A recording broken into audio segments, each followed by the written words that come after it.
동려 글밭 10월 17일 화요일 국정화의 조작질에도 박근혜 정권의 교육부가 강행했던 역사교과서 국정화 진행은 한마디로 온통 거짓이었습니다. 같은 사람 이름이 여러 번 나오고 한 사람의 필체로 대신 적은 것도 많은 모양입니다. 찬반 의견서가 담긴 103개의 상자 가운데서 일괄 출력 형태의 같은 것도 53개나 되었다네요. 국정화 찬성 의견서를 거짓으로 꾸며 여론을 왜곡했던 것이 고스란히 밝혀진 셈입니다. 이것은 일주일 전쯤인 지난 11일 역사교과서 국정화 진상조사위원회에 따른 결과입니다. 여기서 참으로 특이한 찬성 의견서가 눈에 띕니다. 개인정보란을 따라가 보면 친일파인 이완용을 비롯하여 독재자인 박정희라는 이름이 나옵니다. 이완용의 경우 주소는 대한민국 경성부 조선 청독부로, 연락처는 101-1910-0829입니다. 나라를 빼앗긴 날짜를 전화번호로 적어 놓았습니다. 박정희의 경우 주소는 서울 종로구 세종로 1번지 청와대로, 연락처는 010-1979-1026입니다.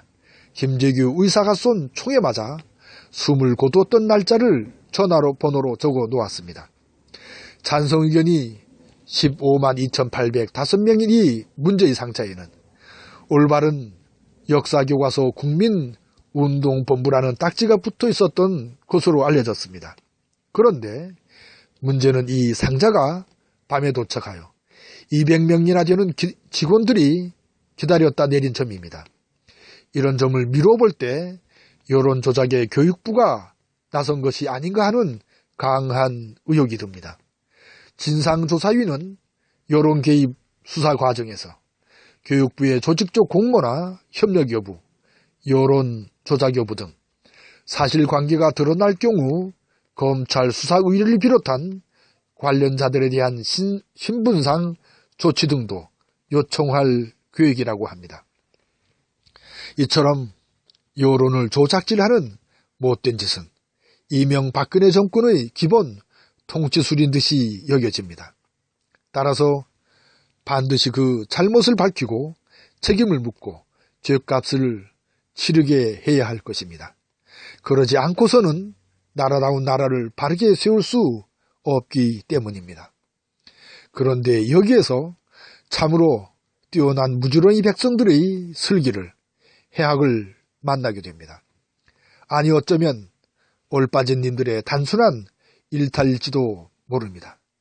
찬성 의견서에 등장한 이완용, 박정희의 이름과 그 정보들을 두고 드리는 말씀입니다. 위에서 시키는 일이니 하지 않을 수 없을 테고, 하더라도 그 어처구니 없는 짓거리에 이렇게라도 저항의 흔적을 남겨 저항하는 것으로 받아들이게 되니까요. 이것 하나만 보더라도 이명박근혜 떨거지들은 이제 끝난 것을 알아야 할 테죠. 어제도 말씀을 드렸지만 오늘의 백성들이 분명 어제의 백성들이 아니니까요.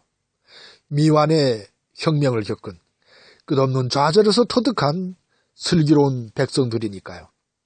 평화의 촛불로 못된 정권을 갈아치운 백성들이니까요. 아직도 조작질 갈라치기에 놀아는 저 떨거지들을 정녕 어찌해야 좋을까요? 화요일 새벽은 어느덧 아침을 건넙니다. 고맙습니다.